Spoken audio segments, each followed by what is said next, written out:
The later Vedic age. At the beginning of the later Vedic age, around 1000 before common era, people began to use iron.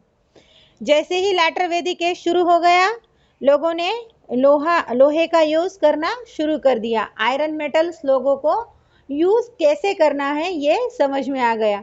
और later Vedic as जो है वो आज से 1000 साल पहले शुरू हुआ था.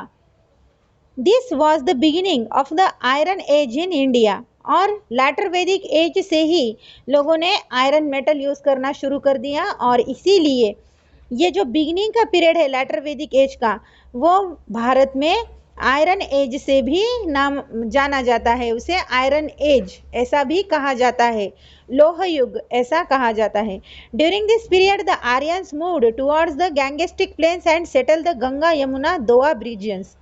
अब लेटर वैदिक एज में जो आर्यंस थे, जो कि अर्ली वैदिक एज में सिर्फ भारत के नॉर्थ वेस्ट या सप्त सिंधु रीजन में ही वो सेटल्ड थे, बट धीरे धीरे वो भारत में गैंगेस्टिक प्लेन में आ गए. गंगा नदी ने जो मैदान तैयार किया है उस नदी में भी, उस मैदान में भी वो चले गए और वहाँ पर वो सेटल्ड हो गए.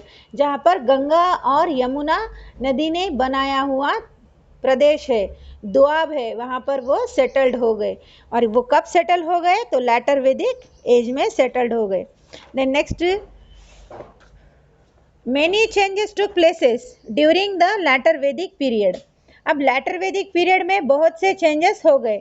Most of the information of this period comes from the Samved, the Yajurved and the Atharved. और इस later Vedic age के बारे में mostly information सामवेद, यजुर्वेद और अथर्ववेद से मिलती है.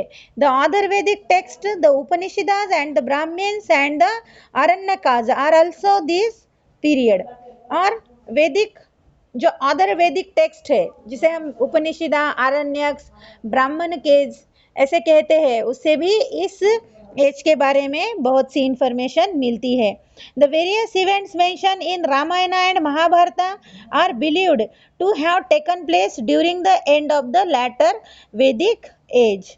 अब रामायण और महाभारत में ऐसे बहुत से इवेंट्स मेंशन किए गए हैं जो कि इस लेटर वैदिक एज में हुए हैं ऐसा माना जाता है. So hence this period is also known as the epic age. और इसीलिए ये लेटर वैदिक एज जो है इसे एपिक एज भी कहा जाता है, क्योंकि इसी पीरियड में रामायण और महाभारत के जैसे बड़े एपिक्स क्रिएट हुए, तैयार किए गए. इसीलिए इसे महाकाव्य का युग ऐसे भी कहा जाता है. लेटर वैदिक एज को आयरन एज भी कहा जाता है, लोह युग भी कहा जाता है और इसे महाकाव्य का युग भी कहा जाता है, क्योंकि आयरन का यूज जो है इसी समय से लोग करने लगे और एपिक्स रामायण महाभारत के जैसे इसी समय में तैयार हो गए. इसीलिए लेटर वैदिक एज को इन नामों से भी जाना जाता है. Next is the fact file. In India iron began to be used from about 1000 before common era, but in West Asia iron started to be used by about 3000 before common era.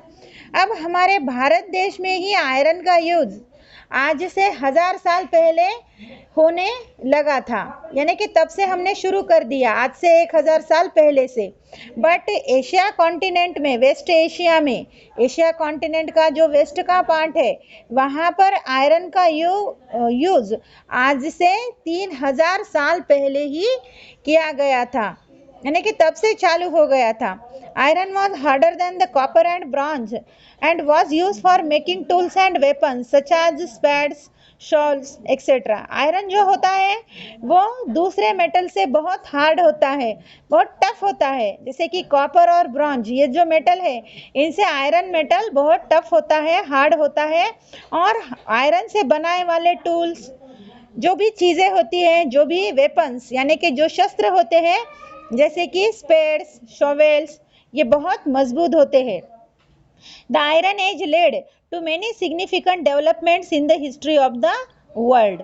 अब iron age में बहुत से important developments हो गए.